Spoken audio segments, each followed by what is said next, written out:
নমস্কার বন্ধুরা, কাজল হেসেলে সবাইকে স্বাগত।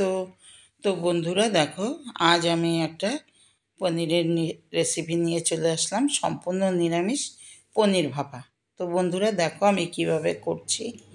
জানি তোমরা সকলেই করতে জানো, তবু আমি কিভাবে করছি সেটাই তোমাদেরকে দেখাচ্ছি।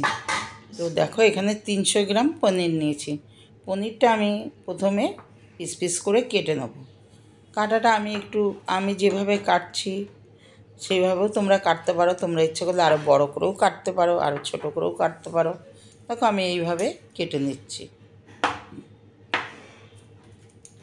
এরকমভাবে একটু ভারী ভারী করে কেটে নিচ্ছি, একটু ভালো লাগবে আর কি। 2 পিস খেলেই একদম মুখে লেগে থাকবে। আর এটা যে কোনো নিরামিষের দিনে একদম গরম গরম ভাতের সাথে প্রথম পাতে হোক আর পুরো ভাতই এই পনির ভাপা দিয়ে খাওয়া হয়ে যাবে। তো বন্ধুরা দেখতে থাকো। তো দেখো আমি পনিরটা এইভাবে সবটুকু কেটে নিলাম। আর পনিরটা প্রথমেই আমি ধুয়ে রেখেছিলাম। প্রথমে চাকা পনিরটা ভালো করে ধুয়ে নিয়েছি, তারপরে জল ঝরিয়ে তারপরে এই দেখো এখন পিস পিস করে কেটে নিলাম, যাতে এখানে এখন কোনো জল না থাকে সেই হিসাবে আগে ধুয়ে রেখে দিয়েছিলাম, দিয়ে তারপরে এখন কেটে রাখলাম। তো এবার একটু মশলা আগে রেডি করে নিই, কী কী লাগবে দেখো। যেহেতু ভাপা তো ওই জন্য একটু কালো সর্ষে দিলাম, এখানে 1 টিস্পুন কালো সর্ষে দিলাম, খুব বেশি সর্ষে দিলাম না। আর 1 টিস্পুন পোস্ত, আর একটু সামান্য দিলাম, 1.5 টিস্পুন দিলাম পোস্ত। আর এই দেখো এখানে নারকেলটা দেব। তো ওইটুকু সর্ষেতেই বেশ ভাপাটা ঝাঁঝ হয়ে যাবে। আর হাফ মালাও নাই, পুরো নারকেল, ওখানে পুরোটা কোড়াইনি, অল্পই করে কুড়িয়েছি। আর 6-7টা কাঁচা লঙ্কা। তো প্রথমে দেখো পনিরটা আমি ভালো করে নুন হলুদ মাখিয়ে নেব। নুন দিয়ে দিলাম, পনিরের আন্দাজেই নুন দিলাম, আর দিলাম হলুদ, আর দিয়ে দেবো একটু কাশ্মীরি লঙ্কার গুঁড়ো। তো দিয়ে এইভাবে মেখে রাখবো। তাহলে কিন্তু কাশ্মীরি লঙ্কার গুঁড়োটা তো কিন্তু ঝাল হবে না, কিন্তু কালারটা সুন্দর হবে দেখতে। ওই সাদা সাদা লাগবে না, একটু বেশ দেখতে সুন্দর লাগবে। ওর জন্য একটু কাশ্মীরি লঙ্কার গুঁড়ো দিলাম। ভাপাটা দেখতে সুন্দর হবে। প্রথমে বলে না দর্শনদারি তারপরে গুণ বিচারি, দেখতে সুন্দর হবে আর খেতেও ভালো লাগবে। তো দেখো এ মাখা হয়ে গেল। আর হাতটা আমি ধুয়ে এসে এটা একটু ভেজে নেব।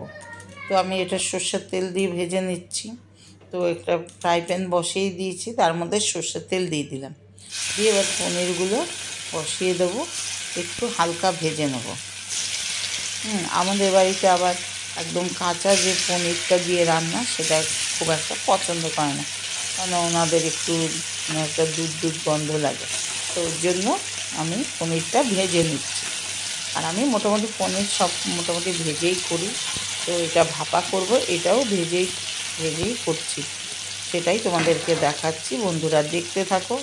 তো এরকম এবার এক পিঠ হয়ে গেলে আবার উল্টে দেবো, দিয়ে হালকা হালকা না, মোটামুটি যেমন পনির ভাজা হয় সেরকমই। আর যেহেতু নুন হলুদ লঙ্কা দিয়েছি, একটু ভাজাটা একটু লাল লালই হবে দেখতে। আর তাড়াতাড়ি হয়ে যাবে ভাজাটা। এই দেখো একদিকটা সাদাটা থাকবে না, তো ওই জন্য নুন হলুদ আর এই লঙ্কার গুঁড়োর জন্য একদম তাড়াতাড়ি হয়ে যাবে ভাজাটা। তো দেখো উল্টে দিচ্ছি, একদিকে হয়ে গেছে, এবার উল্টে দিচ্ছি সব কটা পনিরই এইভাবে উল্টে দেবো। ওই দেখো একদিকগুলো ভালো মতো ভাজা হয়ে গেছে।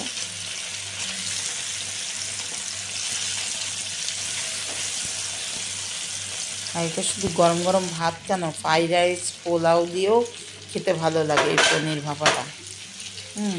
তো বন্ধুরা দেখো আমার ভাজা হয়ে গেছে, একটু নাড়াচাড়া করে এবার নামিয়ে নেব, দিয়ে একটু ঠান্ডা করে নেব নামিয়ে। দেখো হয়ে গেছে।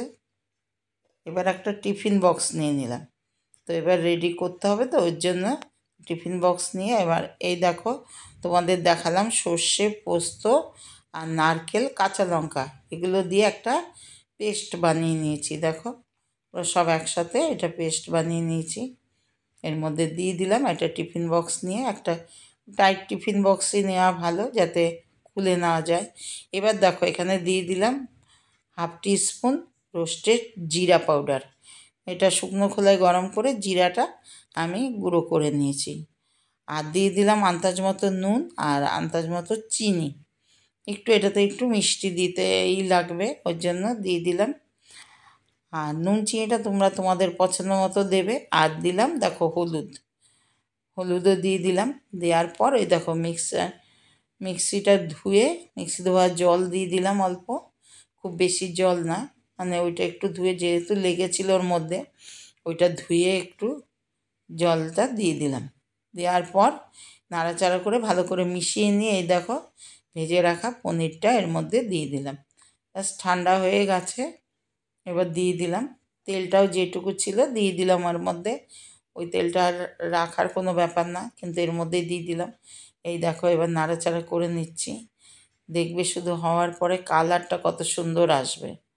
হ্যাঁ, দেখলেই মনে হবে যেন খেতে ইচ্ছা করবে। তো এই দেখো মেখে নিচ্ছি, সুন্দর করে মিশিয়ে নিলাম, এর সাথে চামচ দিয়েই করে নিলাম। একটু গ্রেভি মানে জল দেওয়াটার মানে কি, নাহলে তো একদম শুকনো শুকনোই থাকবে, তাহলে কি একটু গ্রেভিটা দিয়ে খেতে বেশ ভালো লাগবে। যাই খাও না কেন, ভাত খাও, পোলাও খাও, ফ্রাইড রাইস খাও, একটুখানি গ্রেভিটা দিয়ে মেখে ভালো লাগে খেতে। তো দিয়ে দিলাম 3টে চেরা কাঁচা লঙ্কা, আর উপর থেকে সামান্য একটু কাঁচা সর্ষের তেল দিলাম। 1 টিস্পুন মতোই সর্ষের তেল দিলাম। দিয়ে এবার ভালো করে ঢাকা দিয়ে, তো আমি ওখানে গ্যাসে গরম জল বসিয়ে রেখেছি। তো ওখানে দেখো জলটা ফুটছে, ওর মধ্যে একটা স্ট্যান্ড বসিয়ে দিয়েছি, ওর উপরেই টিফিন বক্সটা বসিয়ে দিলাম। বসিয়ে এবার হাই ফ্লেমে 10 মিনিট বা 7-8 মিনিট হাই ফ্লেমে করে নেব। তারপরে 2 মিনিট একদম মিডিয়াম টু লো ফ্লেমে রাখলেই হয়ে যাবে আমার এই পনির ভাপা। এই দেখো জলটা অনেকটা শুকিয়ে গেছে, ওতেই বুঝতে পারবে। আর উপরেও দেখো ঘেমে জলটা পড়লো, মানে উপর পর্যন্ত হয়ে গেছে। এটা এতটাই সুস্বাদু বন্ধুরা, তোমরা না খেলে বুঝতে পারবে না। অবশ্যই একবার এইভাবে করবে, করে খেয়ে দেখবে, দেখে আমাকে কমেন্ট বক্সে কমেন্ট করে জানাবে। তারপরে দেখো গ্যাস বন্ধ করে দিয়ে আমি 10 মিনিট রেস্টে রেখে দিয়েছিলাম। দেওয়ার পর খুলছি, নাহলে খুলতে পারবো না, ওই জন্য। তো দেখো দেখো কত সুন্দর হয়েছে, তেলটাও দিয়েছি চারিদিকে, মনে হচ্ছে তেল ছেড়ে দিয়েছে তেলটা। এই